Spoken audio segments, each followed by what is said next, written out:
You wanted the best. You've got the best podcast. The hottest podcast in the world. The Chris Voss Show, the preeminent podcast with guests so smart you may experience serious brain bleed. The CEOs, authors, thought leaders, visionaries, and motivators. Get ready. Strap yourself in. Keep your hands, arms, and legs inside the vehicle at all times, because you're about to go on a monster education roller coaster with your brain. Now, here's your host, Chris Voss. Hey folks, Chris Voss here from thechrisvossshow.com. Ladies and gentlemen, the Ireland sings it for 2,800 episodes, 16 years of the Chris Voss Show. We've been bringing you the most amazing minds, the most amazing stories, the most amazing journeys, the most amazing authors, people to share all their wonderful journeys of life, because stories are the fabric of life, and without our stories, we'd be nothing. And that's very true. If I didn't have any stories to tell, I'd just be like, what'd you eat today, Chris? Burger? And that would be it. But that is a story actually in of itself. Anyway, we're just setting that up to lead into the asking and begging and pleading for you to refer your family, friends, and relatives. For the love of God, people, tell other people about us so you can make the world better. Go to goodreads.com/Chris Voss, LinkedIn.com/Chris Voss. Chris Voss is one of the TikTok and all those crazy places. Yeah. Opinions expressed by guests on the podcast are solely their own and do not necessarily reflect the opinions of the host or the Chris Voss Show. Some guests of the show may be advertising on the podcast, but it is not an endorsement or review of any kind. Today's featured author comes to us from bookstolifemarketing.co.uk. With expert publishing to strategic marketing, they help authors reach their audience and maximize their book's success. Today, amazing young lady on the show. We're going to be talking about her wonderful book that she wrote for children, and I'm sure parents can learn from it as well, and adults as well, too. The book is entitled Shimmer, the Polka-Dot Zebra, out March 6, 2025 by Taraleigh SkywalkerRapha. And we're going to get into the deets with her, as the kids call it. I don't know if that's what the kids call it, but something like that. We're going to get the deets with her and find out more about it and all that good stuff. Welcome to the show. How are you, Taraleigh? Oh, thank you, Chris. I'm very honored to be here. It's been an amazing journey, and it's wonderful to be talking with you here today. It's wonderful to have you as well. Give us your .com, social media, maybe emails, whatever you want people to find you on the interwebs in the sky. Oh, Shimmer, the Polka-Dot Zebra is available on any major retailer, Barnes & Nobles, Walmart, Target, anything. Anything that where they can find you on the interwebs. So give us a 30,000 overview of what's inside the book and what it's about, roughly. Oh, Shimmer is about a zebra who was born with polka dots and not stripes. And so she was born completely different into a sea of same stripes, and she is bullied and eventually forgets even her own name, Shimmer, and she's just called the Dot, like the Dot. And she's eventually pushed into a mud hole where she meets Blamey, a huge crocodile, who takes her under his wing and talks to her and about who she really is. And so she comes to a journey of enlightenment. What happened with this book was one day I was desk scrolling on Facebook, like it held the answers to my life, when I came across the picture of an actual polka-dot zebra that was born in 2019 on the Masai Mara Reserve. Oh, really? Yes, it's an actual real-life zebra. Was this ultra rare? It's very ultra rare. I don't think he lived very long, a couple years. They haven't seen him in years. He probably got bullied by the striped zebras. He fell into depression, got a drinking problem, and passed away. Right? I think we need to look more into this. Maybe you got another book here. We really need to find the true story of the polka dot and the zebra in the Serengeti there. Exactly. Yeah. And so it was really striking to me that here was this polka dot zebra standing in all this stripes all around him. And I was like, wow. And it just really brought into clarity what was happening in my life at that moment, which was I had two teenagers, 17 and 14. That's all you need to say right there. And we know that. We know, like, oh my goodness. We know where the troubles begin. No, I'm just teasing. Go ahead. And they had gone into drugs. And the drugs. drugs. Drugs are bad. They were, marijuana, LSD, cocaine, and it was traumatizing to me as a parent. Yeah. Yeah, especially when they're young. You want the best for them, right? We do that around the Chris Voss show on Fridays, but I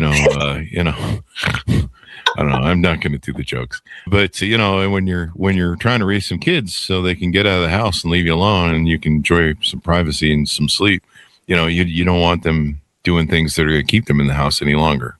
I don't know. We want to be more independent, drugs does not make you independent. That's true. As my dad said, get the fuck out of my house. You're 18. This is not helping the situation of you getting out, you're going to be dependent on me forever. And so I thought to myself, I was like, one kid on drugs is an anomaly, is a pattern. How am I contributing to, their desire to want to be on drugs? So I was thinking late one night, just, I woke up in the middle of the night and I was like, oh, I have it. They are on drugs because I've been parenting them through fear. I'm fearful that they'll go on a bus to a camp and they'll die, or they'll be crossing the railroad tracks, and die, just like this whole. And so the fear was letting in them to a doorway for this whole negativity to happen and getting on drugs. And so I was like, wow. So the fear just broke off my life in just that one moment. So I found a program for them to go to. It was called Anasazi, and it's a Native American program here in Phoenix, Arizona. And they take the kids, and all they get is a backpack. Wow. And they can put whatever they want in the backpack they give them all these Ziploc ingredients, a tin cup and a fire starter kit. And they have to start their own fires, make their own food in a tin cup on a campfire as they are walking through the wilderness of, in Phoenix. And they have to walk from destination to destination. If they make it to their destination in a week's time, wherever they're supposed to be going, then they get letters from their parents. And if they don't make it, they don't get they don't get the letters. And so they're pretty incentivized because they don't have cell phones. They don't have anything. They just got their hiking boots, whatever clothes they can carry, a sleeping bag. It's like hardcore camping. There's no tent, So they're just out there in the wilderness, becoming, like learning that they can start their own fire. They can be self-sufficient. They have to spend so much time with themselves. A lot of times we're running from ourselves. Right? And so they have to be with themselves in the wilderness and their team, trying to help each other get to the next destination, using filtered water bottles, finding their own water sources. Boy, I have a lot of people I want to say that. It's a pretty amazing program, and it's for 7 weeks in a row. So I'm only allowed to write them once a week. And with my son, Champion, I could, speak directly to him. But with my daughter, Courage, I knew that you can't speak directly to her. So then I started writing this story, Shimmer, the polka-dot zebra, to get through to her in a soft, more gentle way. Sure, there may have been people that have been speaking into her life that maybe were bullying her, but she took those words, those sentences, and put it inside herself. And now she was replaying those negative tracks over and over and over again. Mm-hmm. And she was now her own worst enemy, her own biggest bully. Mm. So that is the premise of this story is, sometimes we're our own biggest bully. Yes. And that's how it plays out in the book, or how you incorporate the lesson of that in the book. Exactly. There you go. Yeah, it's tough. It's tough with, raising kids and everything they have access to nowadays, the Instagram generation. I think one of my friends who has 3 daughters, it's a constant battle. He's fairly religious, whatever that means. And so he tries to keep them virtuous and look out on what's good for them so they don't destroy themselves, especially in a world that's, Instagram just basically tells every young woman, here, put your naked body up and sell it for whatever, likes. Yeah. And then go to Dubai and be a fly girl. And so he constantly has to have these conversations with his 3 daughters about how this is not reality. This is not healthy. This is not something everyone's doing. This is something a very, whatever part of our society is doing that.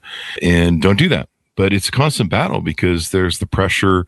When you and I were growing up, we just had, peer pressure in high school, in our friends groups.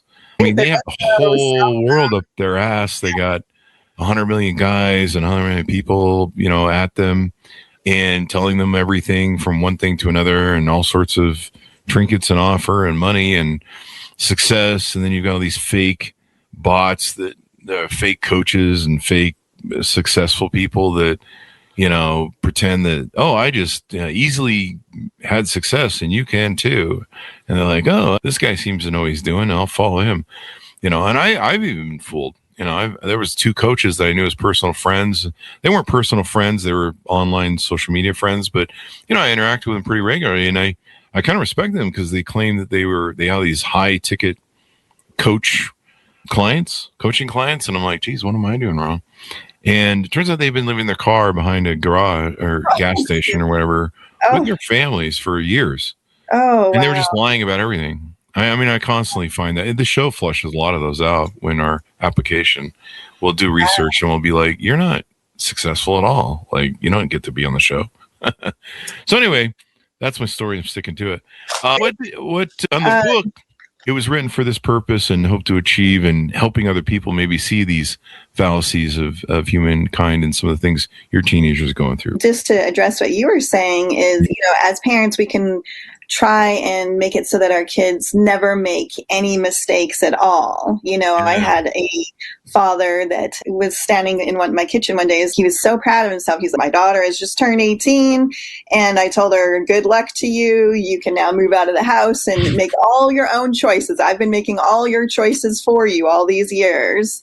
And his daughter just kind of looked at him all mortified and said, I have never made a single choice in my whole life. And I have no idea how to make a choice now.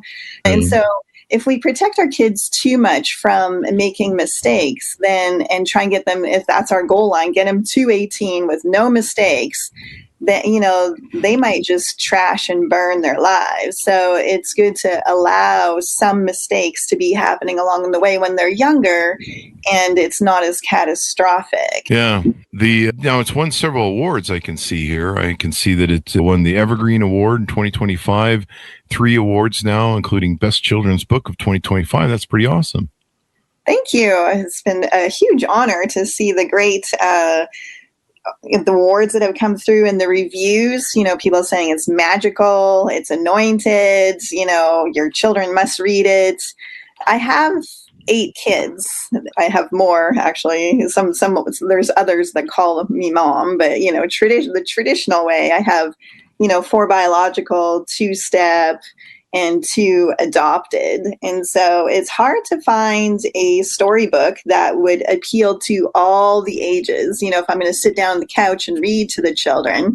So I wanted to, make a new book that could appeal to all different ages of my children, even to any adult that's reading it, that they can get, an enlightening message out of it too. Because I just love self-help books and inspirational books, and I know that there's not really that genre in the children's area. So I want to start a whole new genre of an inspirational self-help book, basically, that is wrapped up in a cute children's story. And you have a lot of positive affirmations. You are a star plucked from the heavens. What role does spirituality or spiritual person or personal philosophy play in your writing for stuff like that?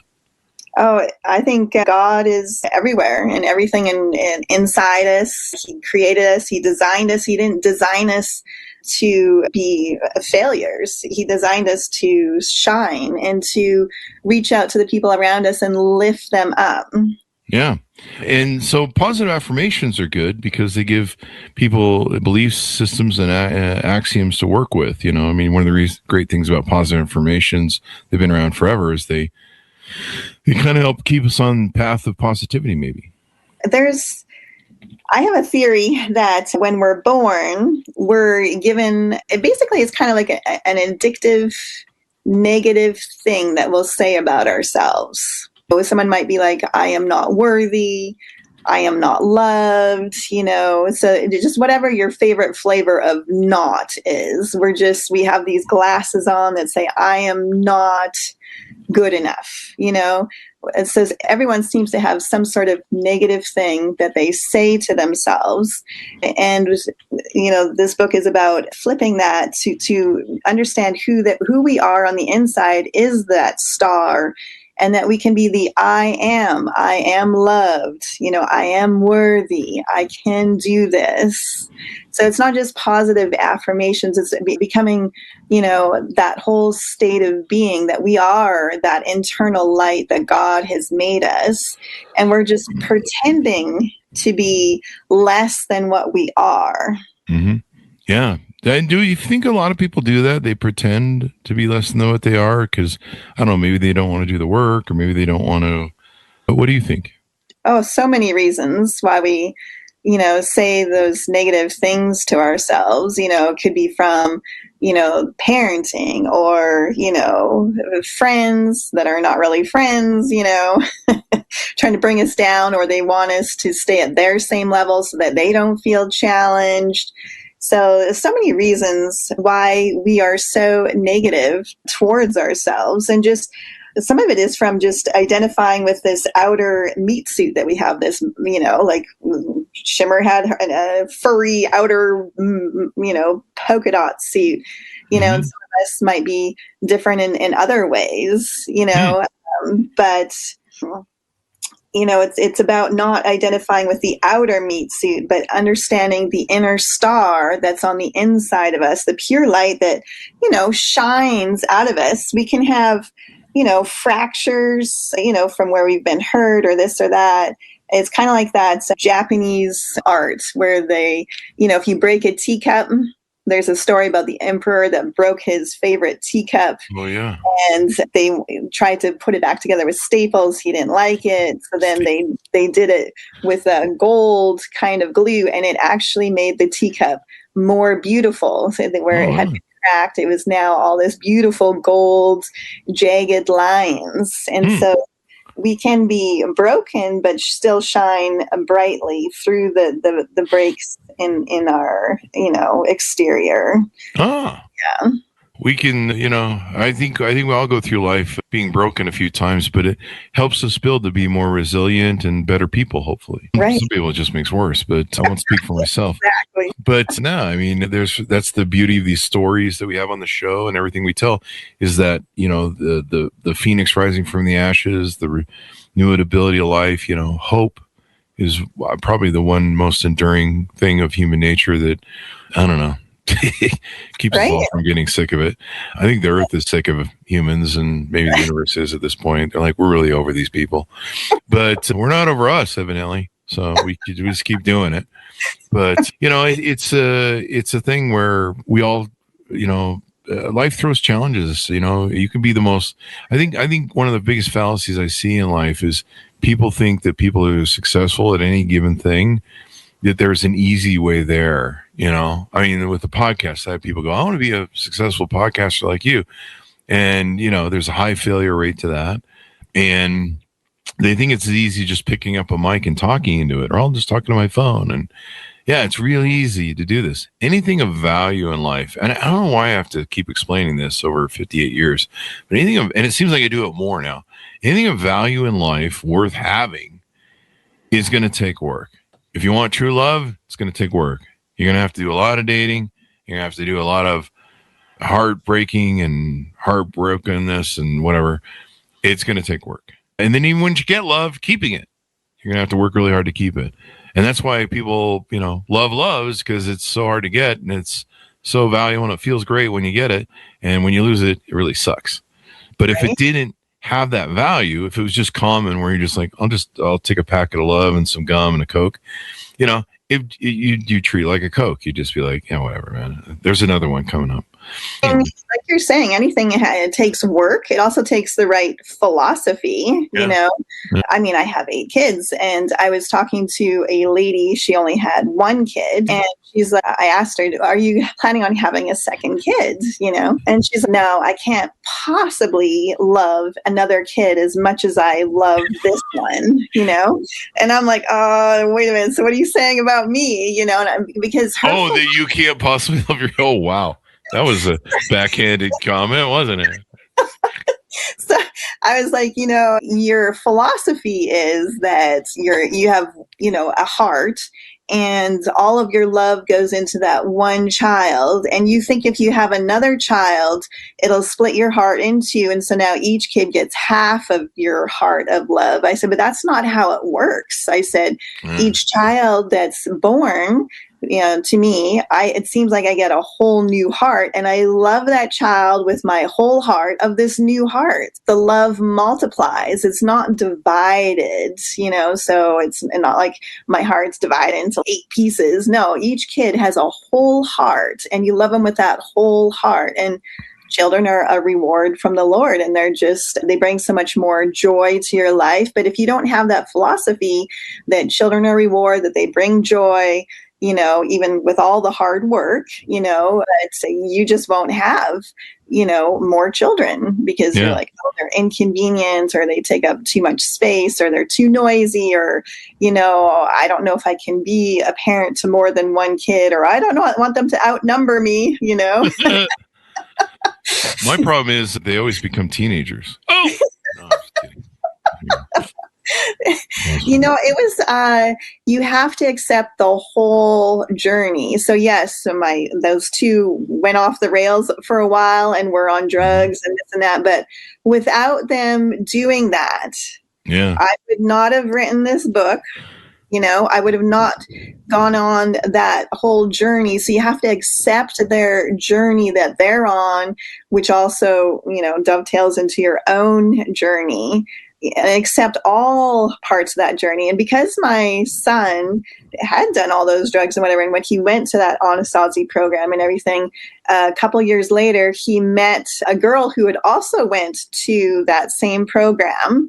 And, you know, they got married because of that common background that they had. So without that whole journey, he wouldn't have the wife that he has today, the child that he has. And he's on such an amazing track right now. He's a private pilot. He also went and got his private helicopter pilot, and he's studying for his instrument and commercial pilot.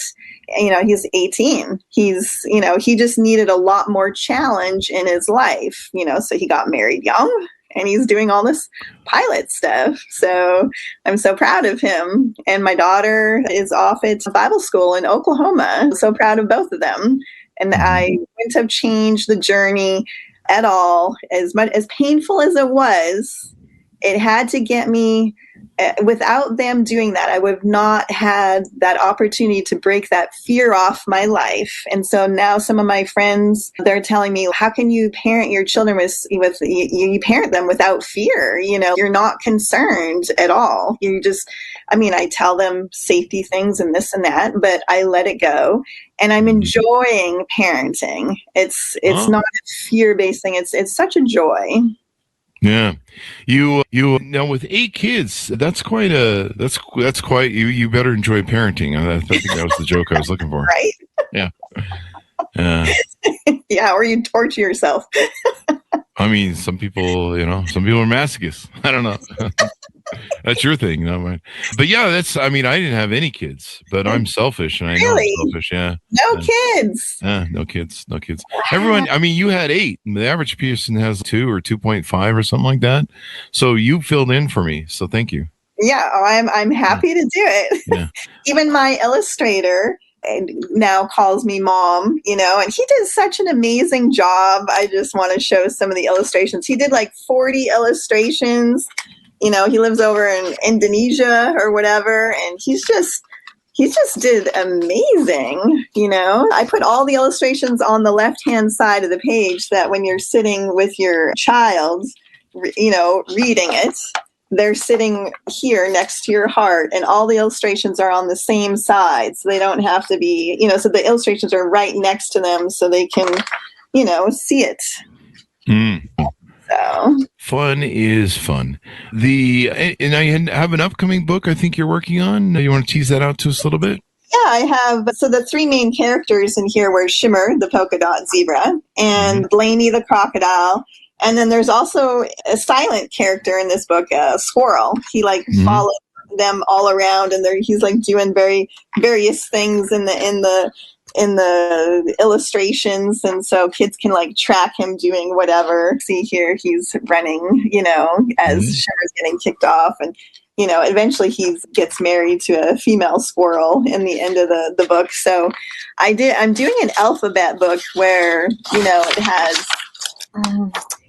where they can trace the letter, and so there's a sport, so there's 3 sports per letter, of them all trying to do these sports, and it's pretty hilarious illustrations of them trying to figure out different new sports. So it's going to be called The Shimmer's Book for the Brave and Daring. Yeah. That sounds like a fun book to take and have. Yeah. So any offerings that you do on your website, any coaching, consulting, readings, speaking, anything coming up that you want to promote? This is out in audiobook as well, but happy to do any sort of, speaking engagements that someone would like to do on, parenting or writing or anything like that. Gotten a hold of it, wisdomandabundance@gmail.com. It's in the back of the book, the email address. All right. Well, thank you very much, Tara, for coming on the show. Taraleigh, we certainly appreciate it. Thank you. It's been such an honor. Thank you, Chris. Thank you. And it's been an honor to have you as well. And hopefully maybe we can make better teenagers with your book, or at least help kids so they learn more and all that good stuff. So it's interesting how we learn through stories. I mean, it's so great.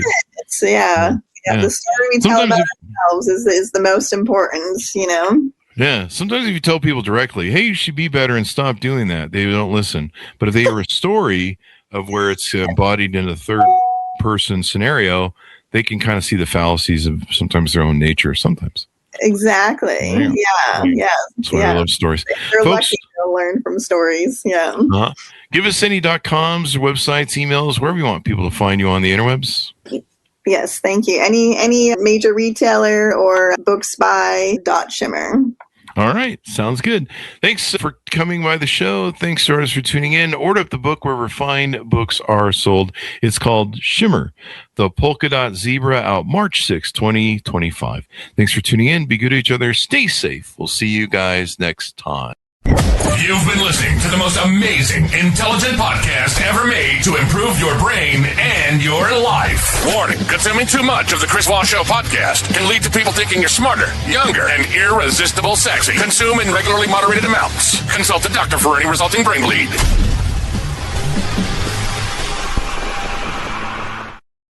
All right, Taraleigh, this should have us out.